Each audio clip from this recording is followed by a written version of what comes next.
tropics jarama jaram ti la puissance hande ko weltare welo mola na do ko humodi Alassane opérateur économique alhamdulillah o hettike no hem putor non dum ko talata nyande tati no décembre 2024 wadi jontini mo joga non depuis le 19 novembre 2024 mo joga onno ko gonga ono woni de ko ande bi 200 kilo nanga ande ka de ande o yaltika c'est quoi talatare wanno den no le 19 novembre wadde do video explicandala tay no yurmiya e voilà hande kadi talata jede nantidi mede wonani goto de wonani goto donc no woni le 19 novembre et le 19 décembre le 3 décembre nous non c'est ni mais wat nyande le 19 novembre.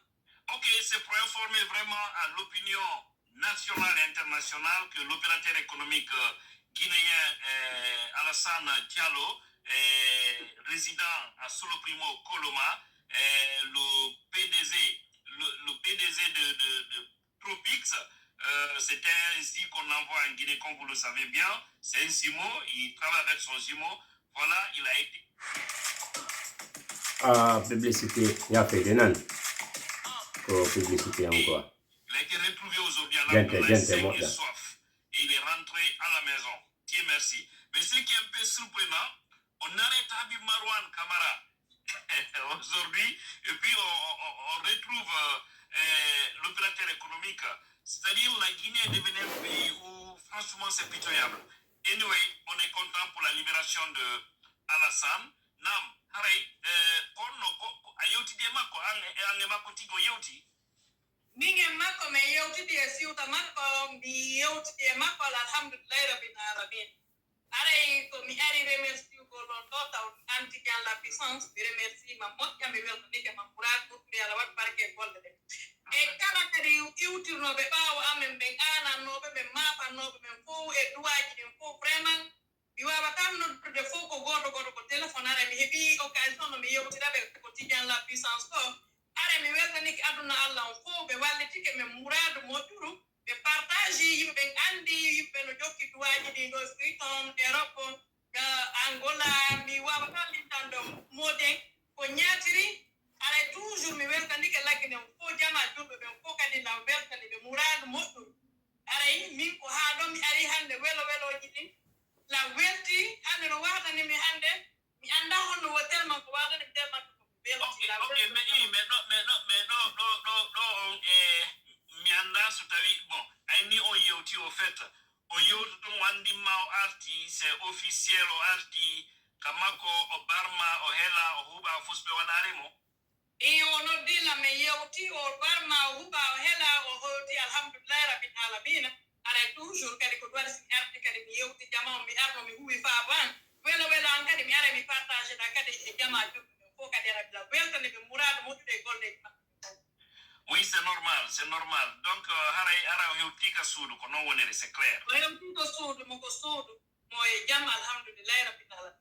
En turika lawlan don alla dandu mo sufa dum do danda kadi luttuɓe fo sufa ɗi situation ñi fewndiri quand même parce que leydi si tawi sécurité ala justice ala ara no hulɓini ko ɗin noon ɗiɗi woni garanti bano adama jooma jawɗe fof ko ɗum ɓe nata l'argent n'aime pas le bruit so yi leydi no ɓitto o tawde saria ala e maari si saria no e leydi maɓɓe jawdi ɓe suusa investisude ko ɓe investissere o jama on heɓa e gurdam mum ɗa ɗamani ko ɓeyta ɗo et la marque me betta donc à des filles gouvernement avec toujours ministre de la sécurité ministre de la sécurité monsieur Bachir Diallo e golli Mourad Mojure tawti ko kala ko yutiri bawo sécurité are vraiment mi weltani ke be ha hewta général Mamadou Boya parce que de nyande o mami wulluno den kadi mi prononce no inde makko den mi weltani nini la mapi la huwi fa boy be wallito lan mi hetta ko to an ado kadi mi weltani ke be fo mabbe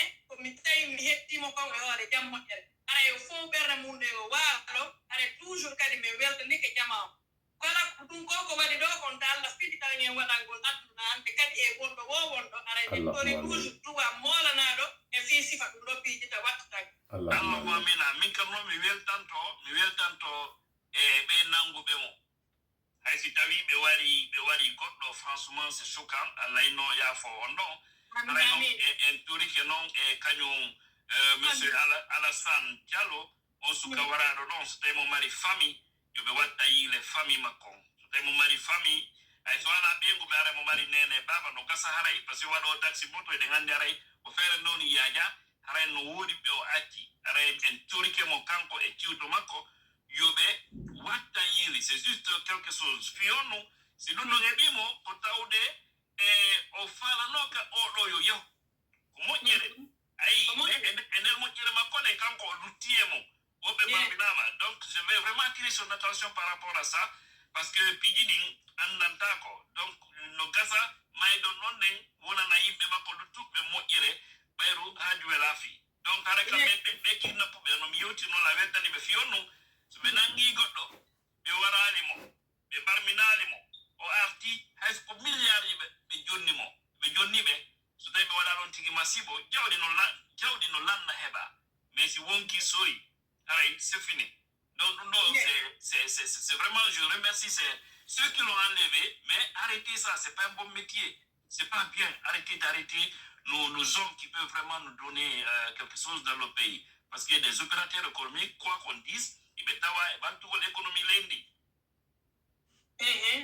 ko ɗum noon wano sukam ko mari ɓengo e ɓiɓɓeɓe bof makko goto ko mari ɗum noon kadi si allah walan ɗon jaɓi piiji ɗi fof kotori e allah o jokkete ɗo kadi haray toujours min dankoto min wakkiloto kadi yeru amen mum o mayi ɗon kadi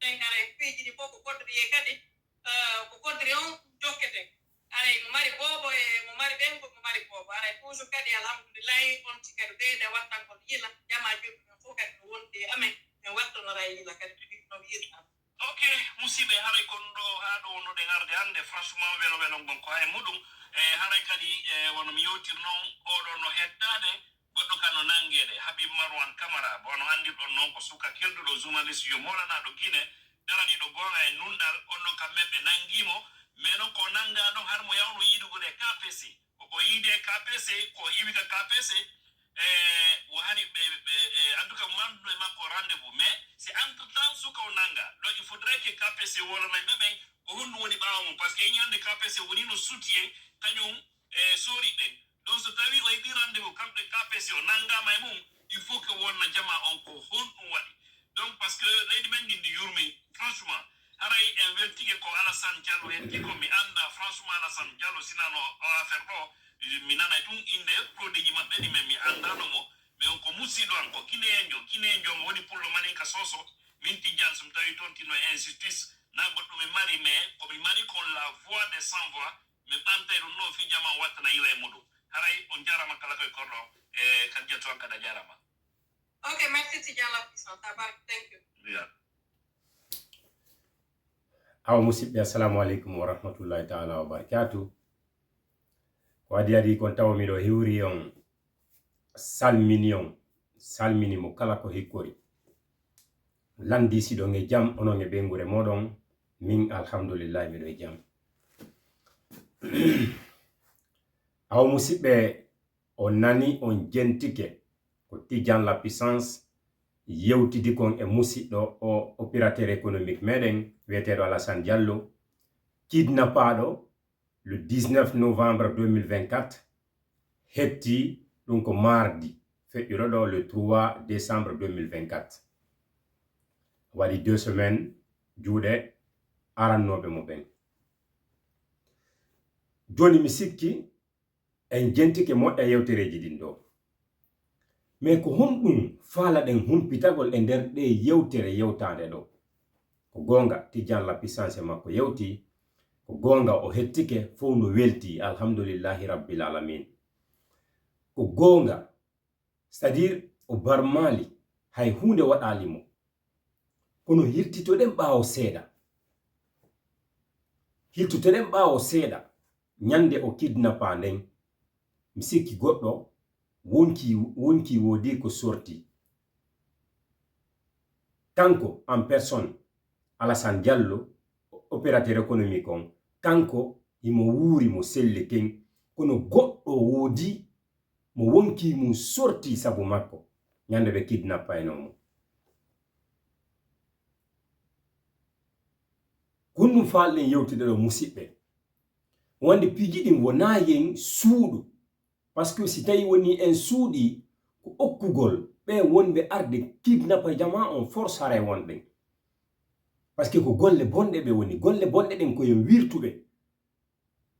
wirtube jonnon acci hakke mi yewtan do hunde wotere min ko mi faami net e nder ne yewtere do ko mi faala kadi en yewtu e nder ne yewtere do hande alhamdulillahi rabbil alamin Alassane Diallo hettike opérateur économique on o hettike joni non himbe arno ben kidnapping parce que no wodi be humpitaki ko onno kidnapping on fe irno ko yawnobe ka jamiu julugol futuro be mi be juli futuro on habe gayni yaltugol mabbe non e tawi oto bandi on no dari ka yasi be andali ko don bandi ben arani be nangibe addibe nadugol ka nder oto hawrti takko don faybe ga quartier no jodi no wulnde ataya faybe wadobe taxi moto ni arti no don no jodi no be hibe mobondiri don be yi o situation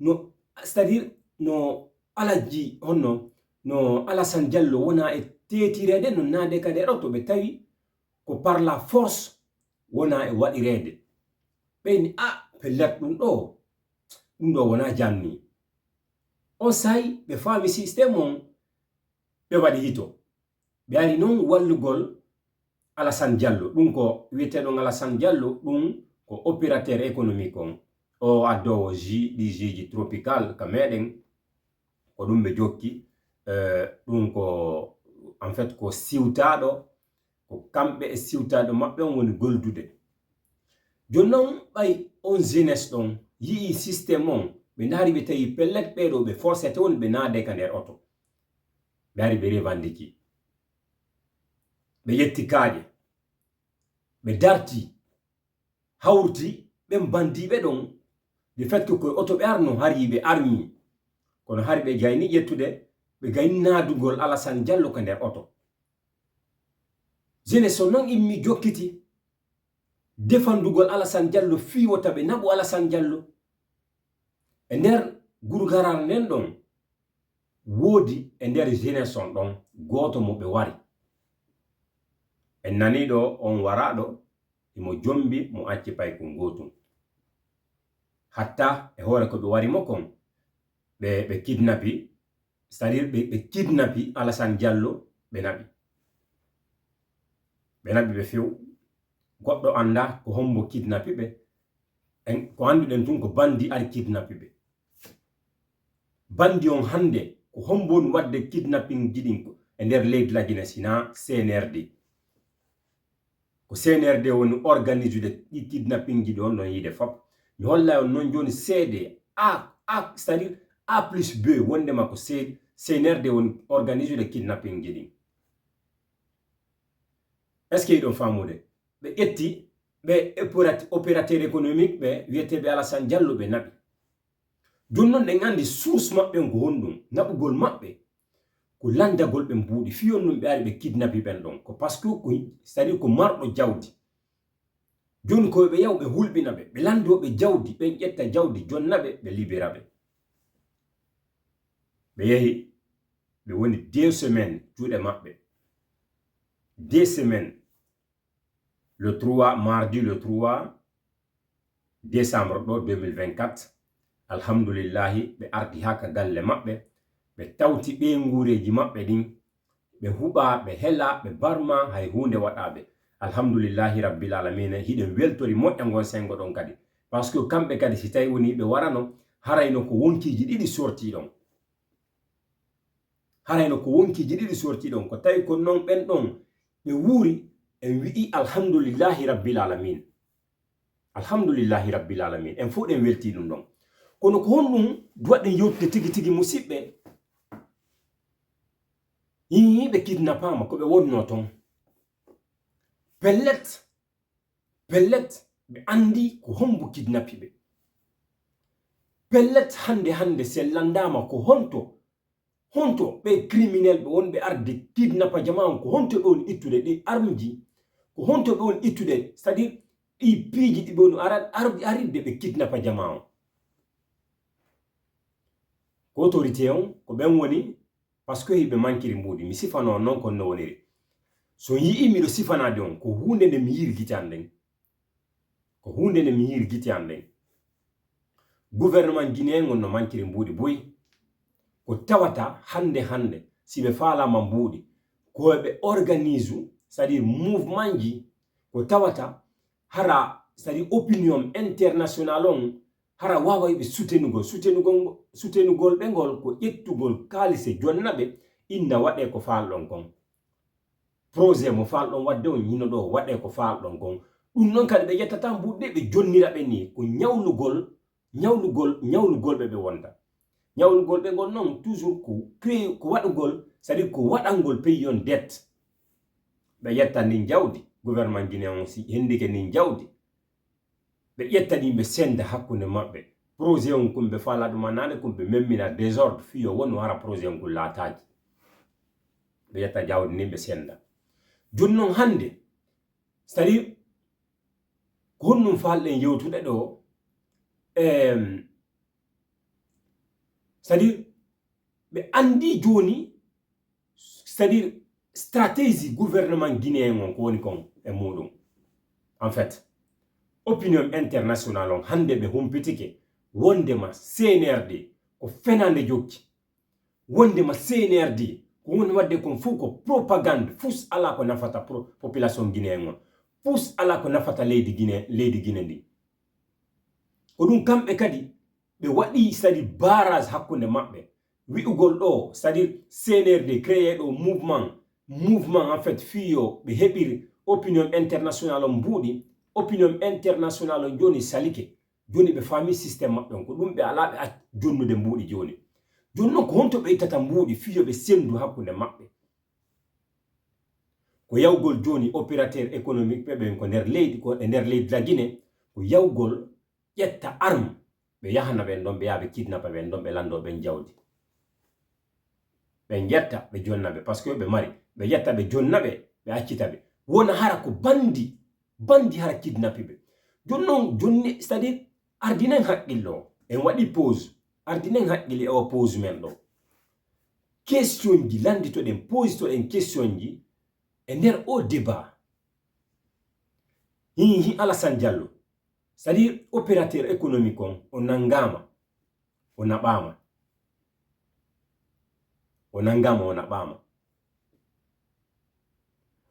o accitama hay hunde waɗamo est ce que wona fi jawdi o nangira de 1 ko fi jawdi o nangira de 2 sadi ndin jawdi ɗi ɓe hendi ɗon ɓe hendike hoore maɓɓe ɓe yalti fus ɓe huɓaɓe helaɓe ɗum annaka fus jon noon ko falaɗen yoɓe explicani en réellement ɓay kamɓe ko kamɓe nangano ko hombo nangi ɓe par ce que ɓe sendidiray ɓe kamɓe wawatan explicangol ko homɓe réellement nangi ɓe par ce que autorité on hiɓe wawi c'est à dire de fait que ɓe landike ɓe jawdi opérateur économique on ƴetti jawdi jonniɓe ɓe wawa innugol ɓe joni men liberté kono ko naya dénonce men si woni a dénonce men si men yahay hakkama men nangama men warama no gasa ɓe accepta ɗum noon ɓenna ok joni libéré lan mi dénoncata on ɓe arta ko suudu joni noon kamɓe Alassane Diallo opérateur économique on hiɓe duwa yewtugol en ko hombo woni ko kidnapi ɓe par ce que ɓe hetti hoore maɓɓe nayoɓe suudu gouvernement on fiw nayoɓe surruɓe par ce que hande iɗen andi ko gouvernement on woni yawde kidnappa jama on leydi la Guinée hombo kidnapi fonike mengi e Billo Ba ko gouverneur ko CNRD kidnapi ɓe hande heɓi lebbi jelu hande Billo Ba e fonike mengi no juuɗe maɓɓe iɗen andi ɓen sino wuuri en ganda mawɓe ɓen hino ani wulli fa c'est à dire noddi fa bo ha ronki CNRD ɓe yurmetaki hajju maɓɓe ala fes joni ko opérateur économique ɓe ɓen joni ko ben non kadi wonna yahanede fiyo be ittu buudi hore ben don e jonnon si wonbe yettude ben jawdi mudum din ya sodi marchandise adda yeya adda c'est-à-dire employé population on jeunesse on fiyo gollo si tawi ben don jodanama ha ben don dogi lagine ko honno population on gerata dum don ko honno population on gerdata dum don jonnon ko onon o opérateur économique Alassane Diallo mele landi on hunde wotere no gassa piiji didi ha piiji tati ko yon yaltu wadon video yewton men ko hombo woni ko kidnapping ko fiyon no wadanton dum don ko fi sovugol hedditi ben parce que si tay woni on wadali jango on nana jon kadi ko goddo go kadi kidnappa ko non woniri be yakadi be kidnappa opérateur économique jogo kadi on non kadi be itina on don joni on non kadi si woni hetti hore mum on non kadi fanki woni dénonçali ko non be jokkirta be jokkina yon ender leydi dagine jon non si tay woni on dogi on yaltile ndin menen fayt ben ko juude mum won golde men heba ko honno men gerdirta ngurdanga men dan hande ender leydi dagine ko onon wallito men hande hey si be wari en benada tayngal janna benada tayn hite ko be wawi ko wargolle kono tanke en immaki dartiden e yarata yeso en hebata faale men on few leydi lagine ni hettota ko few parce que yibe c'est-à-dire wonbe ke gouvernement tous ala ko be jokki kambe ko mapini be ko be ngure mabbe den kambe ko mapini be ko si tawi buudi nati ka nder kes be yaada yettani mbuudi be yaada senda hakkunde mabbe haaju mabbe ala e population yete men ko hombo woni ko kidnapping dum non ko go'o yete men onon on wawai bay tum woni on hetti hore mon on wawai arde ka suudu modon wondon e be ngure modon den ko gonga on yahay ndaron famille c'est-à-dire famille o warado sabu modon kono ko yon anditu be ngoma kono don bidde makko don onon on wawai yawde punnondiron ben don fanko ronkon arde déclaron dénonçon ko hombo woni ko kidnapping dénonçon ko hombo woni ko wari ittiki wonki don mede landi on don sincèrement mede landi on don menen men wawata humpitagol nitum on hetti hore mon alhamdulillah mede weltori don kono men fala kadi humpitagol réellement yo yeto men parce que ko onon kidnappa ko hombo woni ko kidnapping na yon hulu o CNRD o gouvernement CNRD na yon hulu mo dénoncer ko fi sovugol hedditi ben so wadali dum don hare ko onon woni wonde sombo fiyo be arbe kidnappa kadi hedditi ben kadi acce yurume don dénonçon sabu ki wonki iwki ko goto mai fi modon don jango hibe yaha kidnappugol c'est-à-dire goddo go opérateur économique jogo dido wonki didi iwa don har ko sabu on don ma wonki jibus iwa don har ko sabu on don on non kan si ni yo fanko dum don hare ko honno hare jama on wonirta hande kadi ko le e nder leydi lagine meden wi on fi Allah jode moƴƴa mijito don hande ko onon jango ko wobbe go ko ngelo won kidnappede hande e nder leydi lagine ngelo no ɗuuɗi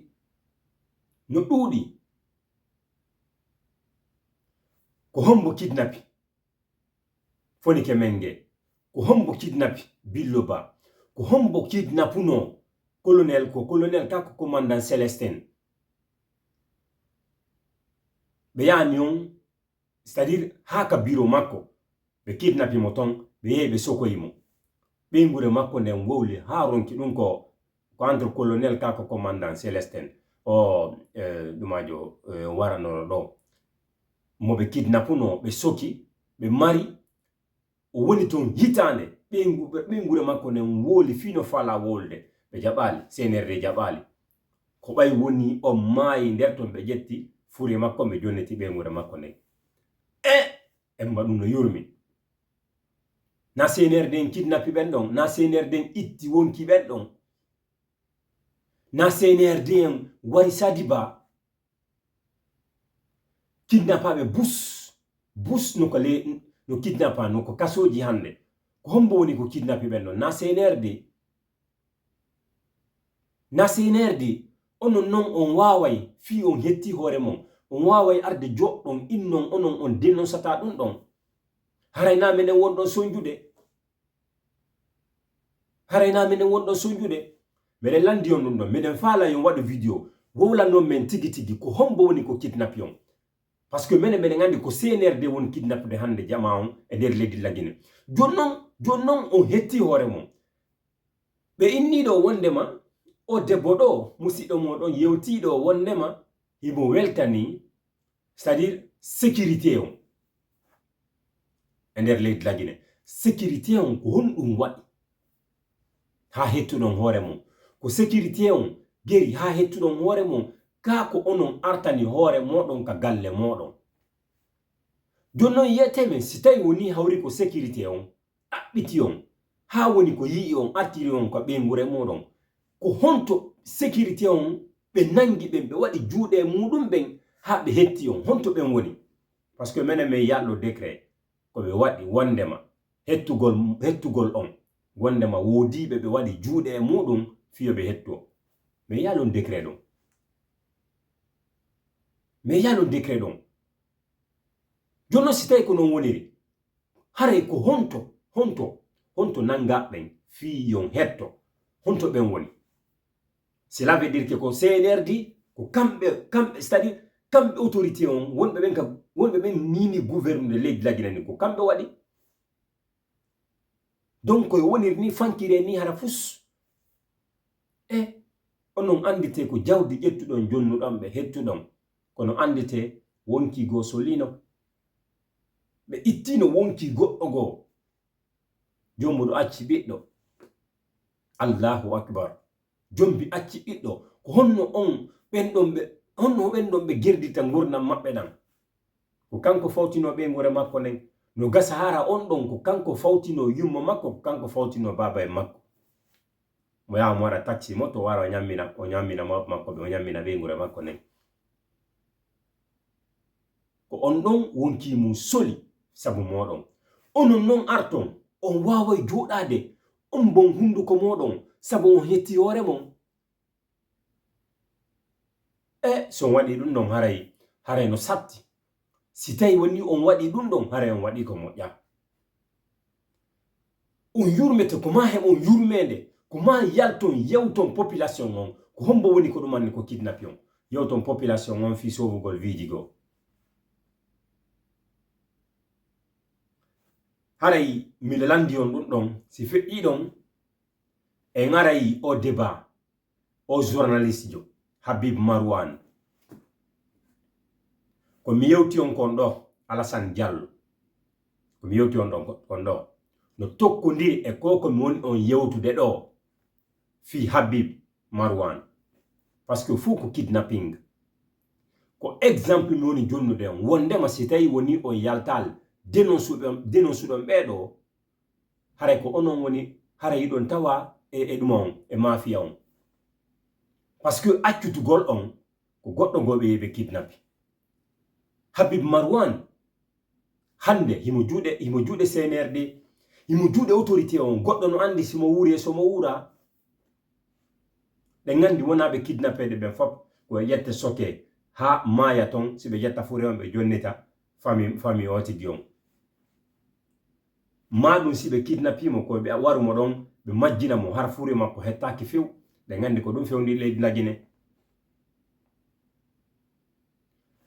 kidnappinga Habib Marwan non ko honno feƴƴiri c'est-à-dire tellement que CNRD no faalamo cause on fof ko honɗum ko o match de gala organisado ko fi koko waɗi ɗum a zére kore ɓe gandi CNRD ko kamɓe ye organise match de gala on fi voilà ɓe waɗi mouvement de soutien fi yo population soutenuɓe fi yoɓe wawi heɓugol vidéo ji ko ɓe holla opinion international on fi opinion international on wi wondema CNRD population no wonanibe parce que yibi andi décembre ni ko décembre haldano à la fin de cette année be accitay pouvoir on be organiser élection jidin be immo ka pouvoir jonnombe be wawata organiser ko élection jidin kuma be immo joni ko honno be immorto ko honno be girrata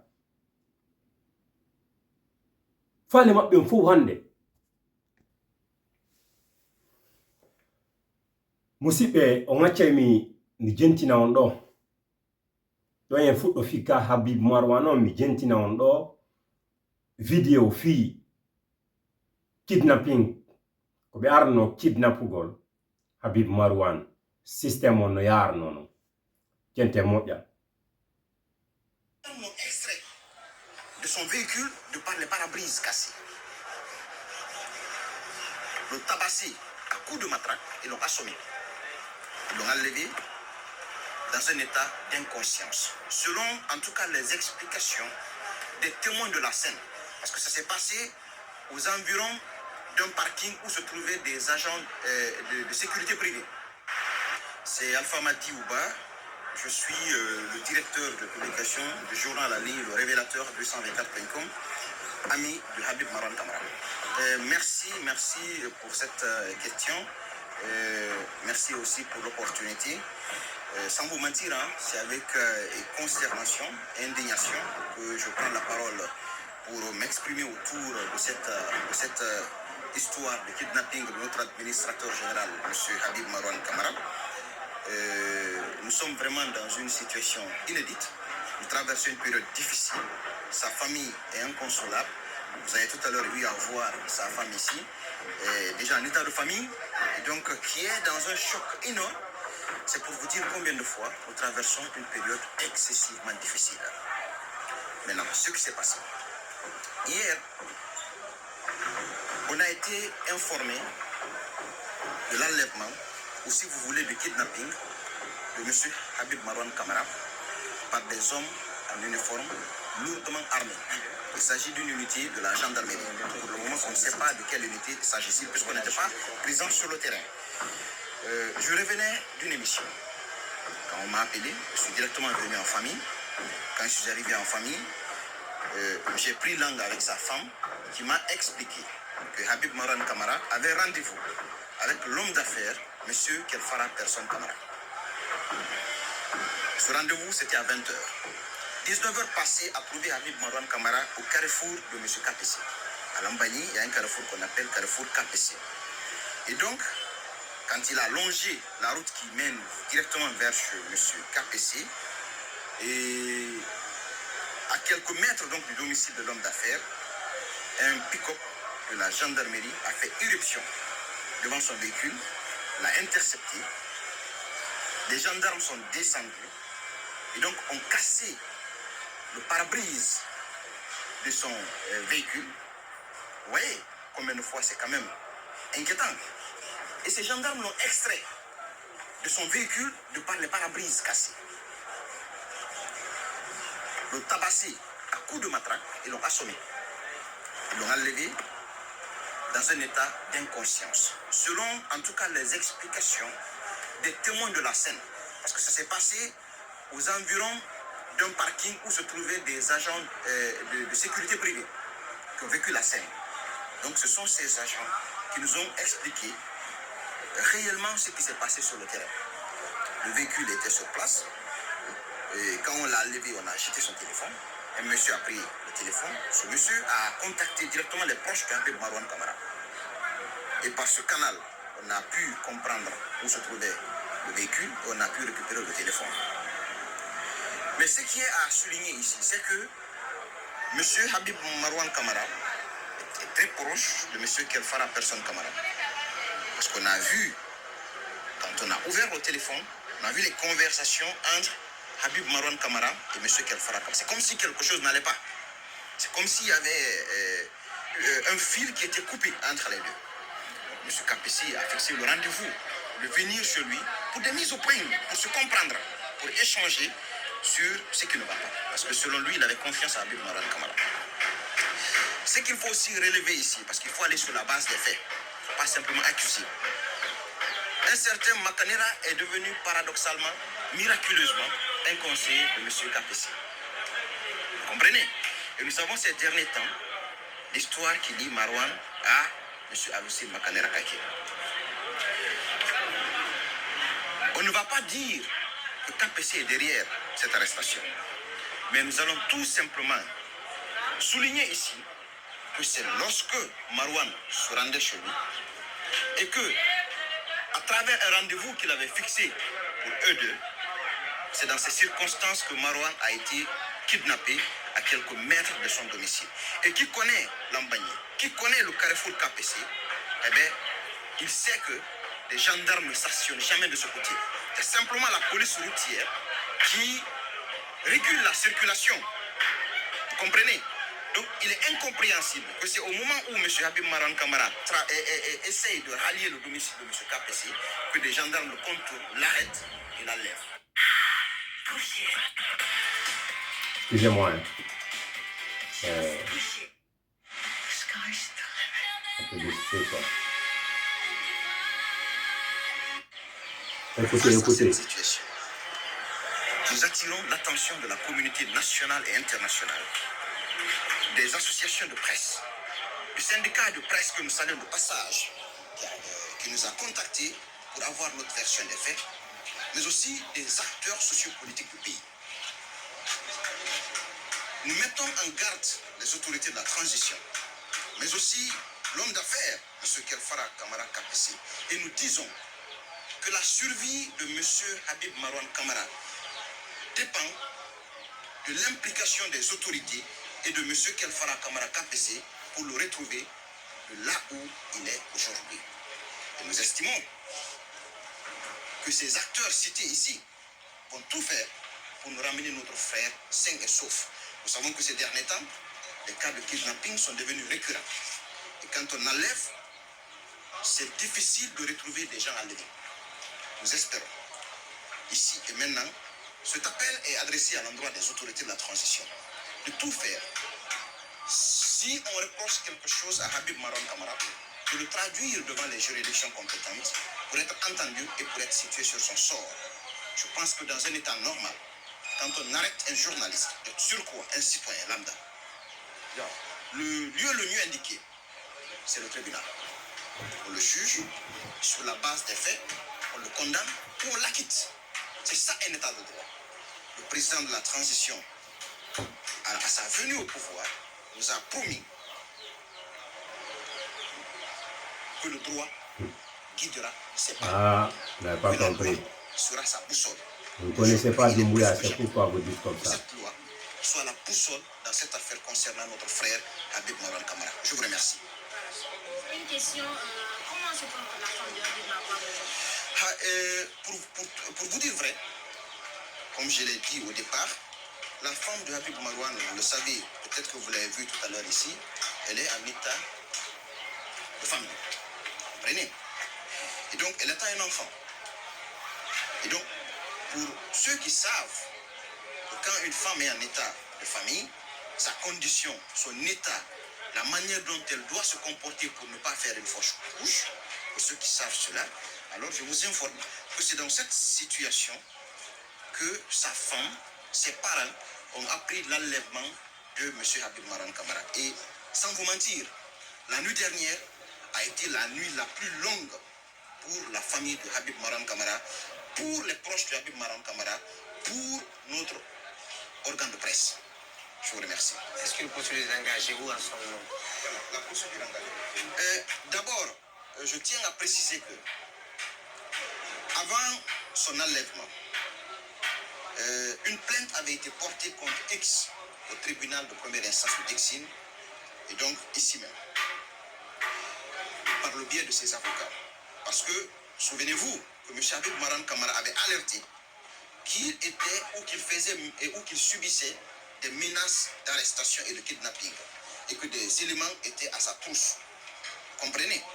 Donc, nous avons pris attache avec son collectif d'avocats qui est en train de travailler d'arrache-pied, qui doit rencontrer le procureur de la République près le tribunal de première instance de Dixine, et aussi qui va sillonner, si vous voulez, les gendarmeries de Conakry pour voir où se trouve notre frère. En attendant, c'est ce que je peux vous dire en ce qui concerne la procédure judiciaire en cours et il n'y a pas de nouveau.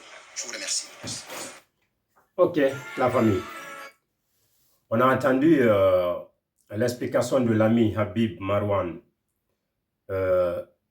ici. Un gentike yewtere gorejo Habib Marwan on ko yewti kon no gerdi non ha no nangira non ha ɓe ngure makko nden ko fewndi ɗon fena ɗo o sayi ɗo.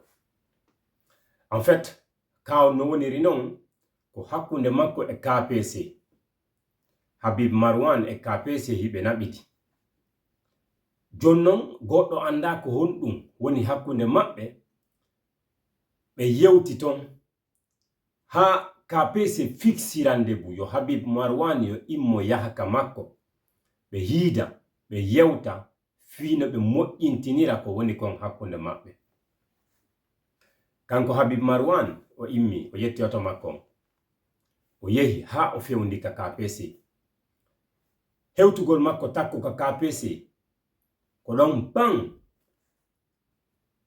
oto sori des personnes armées oto sori ɓe armi jusqu'aux dents ko ɗon ɓe yalti e makko ɓe arrêti mo o soki oto bafe makko ɗen ɓe fusi vi parabrise oto mon ɗe fop ɓe fusi ɗe fop ko ɗon ɓe naati ɓe yaltiniri Habib Marwan. Parabrison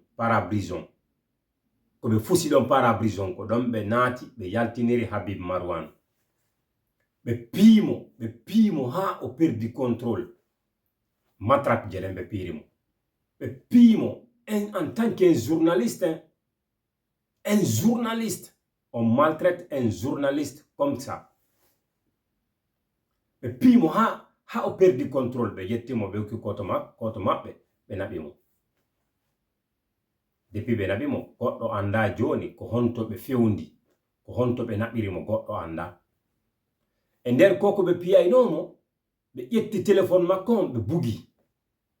Goɗɗo go non jeune jogo tayno ɗon on ƴetti téléphone on o ndaari nder contact jiri nder ton o wawi noddugol contact jigo Allah waɗi o yewtidi e ɗimmoɓe Habib Marwan ɓen o expliquani ɓe ka on ɓe ngari o sifani ɓe ka on ɓe yetti téléphone Habib Marwan on ɓe ndaari conversation ji ɗin hakkunde makko kanko Habib Marwan e KPC tawi conversation ji ɗin tawi ko dispute wonno nder ton tawi no waɗi wasi ɓe poɗodiri seeɗa nder ton ha ko tawata KPC innay joni ko yo immo o ara ɓe yewta ɓe moƴƴintina ko woni kon hakkunde maɓɓe koye nder ɗum ɗon ɓe kidnapi Habib Marwan. En waɗiɗo pause musidɓe parce que ɓe inni bo kala ko haqqil bonni haqqil moƴƴintinayi. Kala ko haqqil bonni haqqil no wawi moƴƴintinde. Jonnon bonnere nden waɗi jonnon aren enen e haqqille men ɗen miijitoɗen moƴƴintinen moƴƴa konko waɗi ɗon. Moƴƴintingol ngol ko honɗum falawon wiide ɗo ɗum ɗon wona sikki wona doute wona ɗuma fus KPC woni sombo kanko Habib Marwan yo kidnappé parce que on jentike ɗimmojo makko ko woli kon wo Habib Marwan constatino depuis neɓi wondema kamɓe CNRD ɓe faala kidnappugol mo ɓe ɗumanno ha o waɗi hito e avocat ɓe makko ɓen yehi porti plainte ka DPJ ɓe yewti fi muɗum hara client jo amen on waɗi hito wondema woɓɓe no waddemo no agressude mo no faala mo kidnappude donc au cas où si ari hara hino ɗo ɓe porti plainte contre X. Jonnon on andi CNRD andi ɗum ɗon jonnon avocat ɓe Habib Marwan ɓen ɓe andi wondema ko CNRD faala kidnappude ɓe parce que ko hombo woni kidnappude hande jama on wonano mi wiiri noon ɗo joni ko explication an fi Alassane Diallo o économie on opérateur économique meden kidnappado le 19 novembre 2024 hettido le 3 décembre 2024 do wana mi wir no jon ko explication fi ben don ko hombon kidnappude hande yimbe be ngender leydi na Guinée ko kambe gouvernement ko kambe CNRD won kidnappude jama on hande jonnon be wadi on alerte don ka gendarmerie andi ande kadi gouvernement CNRD be andi wonde ma accakenan musibbe est-ce que do famude be andi hande kadi be wawata kidnappirde en fait Habib Marwan ni tum parce que avocat makko be andi déjà jonnon ko mabe baro la goddo fiyo wonu hara wona kambe be yeyi be yidi KPC be négocier KPC bay tum woni himo welde KPC be harbe baro yon donc parce que KPC info de ngandi c'est un opérateur économique il a de l'argent il travaille avec le gouvernement guinéen il travaille avec le CNRD ye hidi makko bay tum woni himo weldi e Habib Marwan himo nabidi e Habib Marwan parce que do ngandi hande gore yagal go ko ma wattana hila wona be wonduda ben fo e mum voilà wona no mi wiro non hande do wona mo jokkondirta on fo woni gore joma wobbe go jokkete hara ko fi ponnugol ma CNRD bawrori KPC jonni mo rendez-vous o immi o ari wande ko kuube wadi argol makko o wandi ko wota wonu hara o naati ka der cour KPC woni responsable mudum en fait do wadi kuon ko en cours de route argol makko ko rombe hendimo fi wata wonu hara ko KPC fi wata ando ka KPC on kidnapping donc ko KPC woni responsable on kidnapping Habib Marwan don dum no ngala toñi naynugol toñi ndire ma dum goddum hande kidnapping jiding e der leydi lagino ko kambe woni organise na kidnapping jiding ko kambe andi ko honto be on ittude nin jawdi ndibe mari ko jawdi population on ko jawdi yawgol yetta arme ya kidnappa ya jatta ya wara population on yetta jawdi mudun ndi amma no yurmi jonnon bengu Habib Marwan on ko redujo bebe yurmetake on ko redujo jonnon alla dandu parce que wona gore jo Habib Marwan on ko sifi do hande ko si wonden do eta bengu Habib Marwan on sadi eta makon ko montudo jonno redujo alla dandu sadi o yanude don o yanira rendum bona CNRD kambe be yurmetake en tant que journaliste kambe goddo à la liberté c'est-à-dire il y a pas de liberté en République de Guinée en fait yande fini weti wo population non woli tu n'oses même pas de parler quand tu parles on t'assassine on te kidnappe on t'assassine ça c'est indiscutable en fait en République de Guinée jusqu'à quand jusqu'à où vous voulez en fait plonger la Guinée CNRD, dites-nous, jusqu'à où vous voulez envoyer la Guinée? Dans le trou. Vous n'avez rien à faire si ce n'est pas créer des désordres. Vous n'avez rien à faire si ce n'est pas kidnapper vos populations. Vous n'avez rien à faire si ce n'est pas tuer vos populations.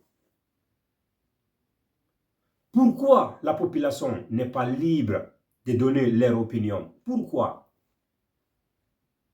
Après tout, vous dites que, c'est-à-dire, la liberté d'expression, c'est-à-dire, est respectée en République de Guinée. Ben non. Les Guinéens ne sont pas libres en Guinée. Guinée, on a libre la Guinée. Fiu. Tiens, kenan, odoko. Konum tigi on hande, Guinée, fop hande no huli, billahi. Sa miji tiket no ko gondi yata ko gitama. Gondi yata ko gitama. An comment, an population no huli to, population no ender no kure ko tawata adogata yalta. ko tawata asusta wolde a ala ko nyama kambe duwa be wallugol ma fiya hebo ko nyama to kambe do wadata non gorgol garanoma a wole tumbe nange be sokke si tay nyambe sokke ha hettida be waralima ko yawi alhamdulillahi rabbil alamin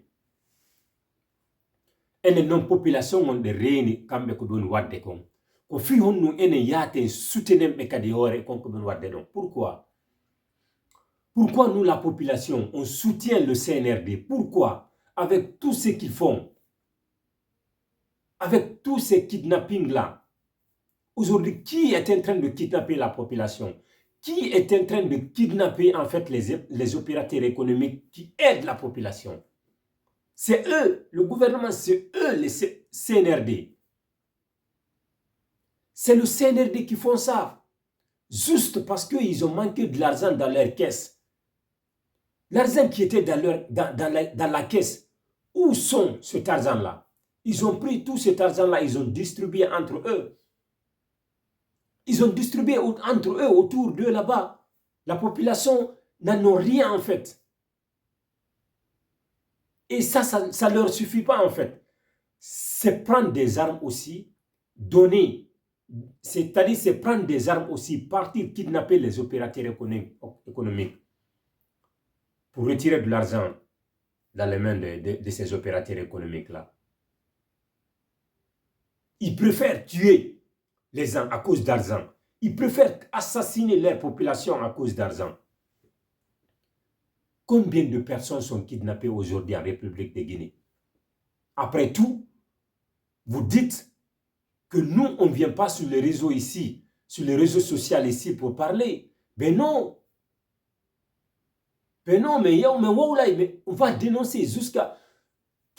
Ça fait mal vraiment, ça fait mal. Ne moussi quoi, billahi. Ne moussi. C'est andari atawi an let them fop no uti an comment hino wole tum an comment c'est-à-dire dirigeant be mabeng hibe wara tum population mao e konu ngare wadata emba no yurmi emba no satti immo den darto den nous la population c'est nous qui doit en fait nous sauver nous-mêmes. Il faut qu'on se lève en fait. On met l'affaire d'ethnie à côté. Aujourd'hui, nous sommes, ça c'est que nous sommes tous des Guinéens. Dire que moi je suis Peul, moi je suis Malinké, moi je suis Soussou, moi je suis Thomas. Non, arrêtons ça, s'il vous plaît. Arrêtons ça, s'il vous plaît. Ça ne nous fait pas avancer en fait. Ça nous fait reculer en fait.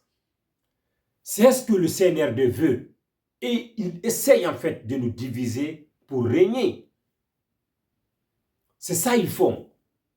Et nous ne devons pas accepter ça. On ne doit pas accepter ça, mes frères. Donnons-nous les mains, s'il vous plaît, pour combattre le CNRD. Il faut qu'il quitte au pouvoir.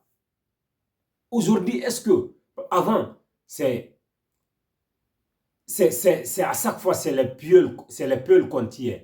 Aujourd'hui, est-ce que c'est seulement les peuls qu'on tue? Ben non. Ben non, ce qui s'est passé à Zéro-Corée.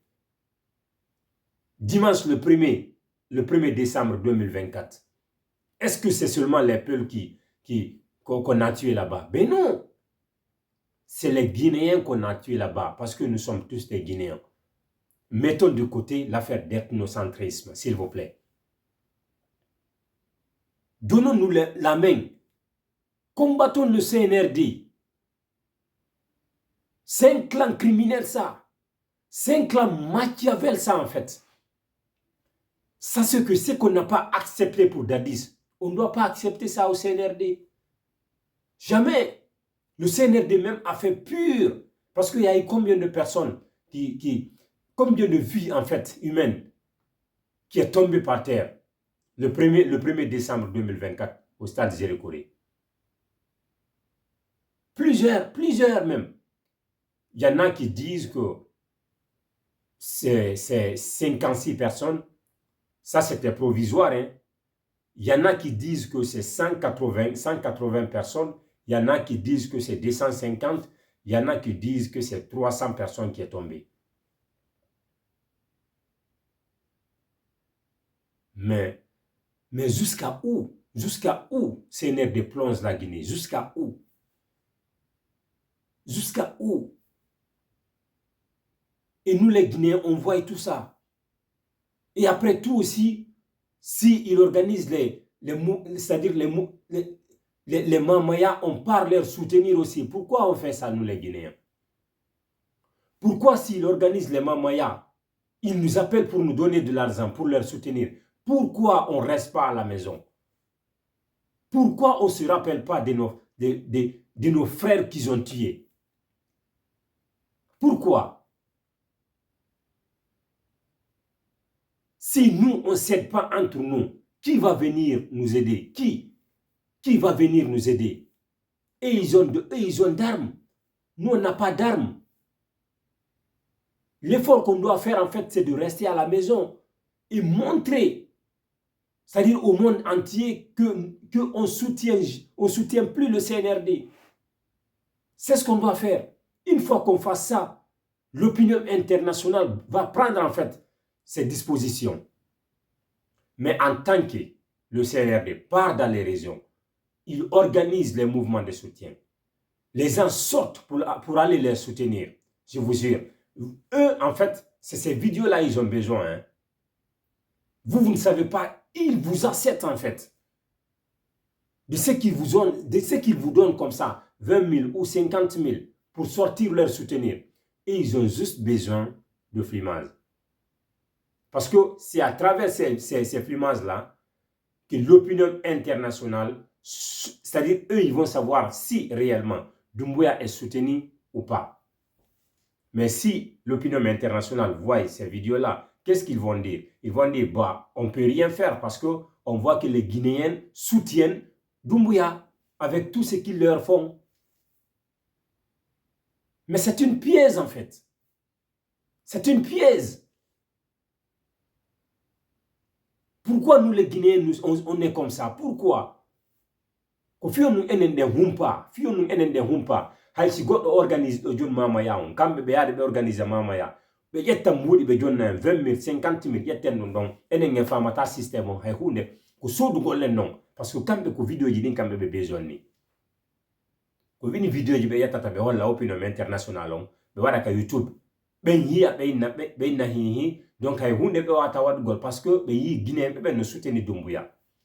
Ko sitay woni himbe ben yahali mouvement de soutien ji be on organise de ding jama on jabali yahugol jama on wulli ka réseaux sociaux da parce que hande radio ji din fo be fermi ko RTZ tun hande odete RTZ rek RTZ le c'est une radio gouvernementale en République de Guinée. Bah oui, est-ce que RTZ va dénoncer les choses faites par Doumbouya? Ben non. Ce que Doumbouya, lui, il veut, c'est ce que RTZ va annoncer. Ils vont garder c'est-à-dire les démagogies que le CNRD font, en fait. Ils ne vont pas dénoncer. C'est pourquoi Doumbouya a fermé tous les autres radios-là. Parce que eux, ils dénoncent. Et après aussi, c'est pour partir kidnapper, en fait, les journalistes. Ils ont kidnappé Alassane Diallo, l'opérateur économique qui envoie le Z-Chose là. Comment je peux dire ça? On a mis tropical, en fait. Alassane Diallo, l'opérateur économique qui envoie du jus tropical, ils ont kidnappé ce dernier. Ce dernier a pris de l'argent, il les a donnés, on les a libérés pendant qu'ils ont tué une autre personne le jour où ils kidnappaient Alassane Diallo.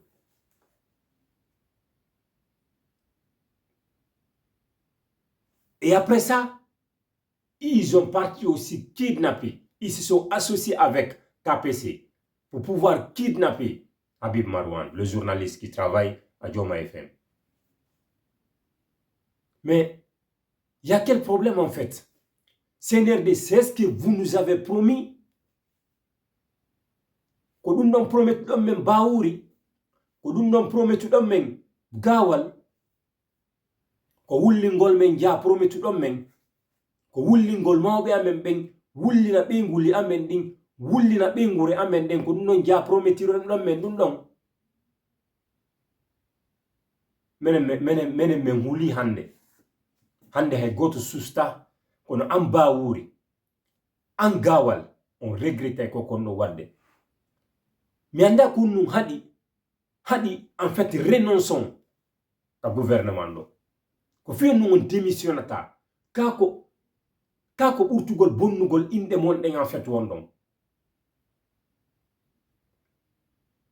démissionner ɗum wawi wadde c'est à dire décret démissionnons hande gawal o sella gawal no waɗi opération combien de fois hande gawal ko feccere ade wonnoɗo tewtade Dumbuya fiyo aru c'est à dire o ukko o arta e nder IFDG o bonna IFDG. Allah hollima gawal, Allah hollima parce que tribunal on ayi dernière décision on ka awata artugol le nder IFDG mais jamais mouvement qu'on crée da qu'on serag quand andi tu es libre de créer, c'est-à-dire ton parti en fait, mais tu ne vas jamais utiliser le logo de l'IFDG. Jamais. Si on te voit utiliser le logo de l'IFDG dans ton mouvement de soutien, nous allons te combattre jusqu'à la dernière énergie en fait. Gawal. Le logo de l'IFDG, il appartient à l'IFDG. Tu es libre de créer pour toi. Nous, on s'en fout de toi. On s'en fout de ce que tu crées. Mais vouloir revenir dans l'IFDG pour gaspiller l'IFDG, jamais. On ne va jamais accepter ça. Tu nous as trahi. En fait, tu as su CNRD, Dumbuya, pour déstabiliser l'IFDG. Tu as bel et bien compris, je pense. Donc, la famille, c'était ça. À chaque fois, il faut que nous, qui font ces vidéos, on vient pour attirer l'attention de la population guinéenne. Pour faire comprendre à la population guinéenne que réellement, il faut qu'on se lève. Que réellement, il faut qu'on se débarrasse de CNRD. Il faut qu'on se débarrasse de CNRD. Beaucoup de gens qui étaient proches de CNRD, qui suivaient CNRD parce qu'ils savent que le CNRD va prendre de l'argent pour leur donner. Beaucoup de gens ont quitté. Ils ont quitté à côté de CNRD parce qu'ils ont vu l'intention de CNRD. C'est pour déstabiliser les Guinéens. Donc, on a dit tout le monde, donc,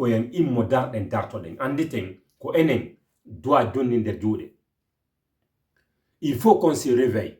Il faut qu'on se lève, qu'on se donne les mains, nous les Guinéens.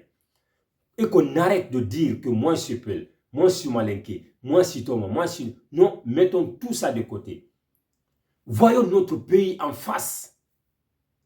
Notre pays, là où Dumbuya avait plongé notre pays aujourd'hui, disons non, notre pays ne va pas se plonger là-bas. Voyons ça devant nous.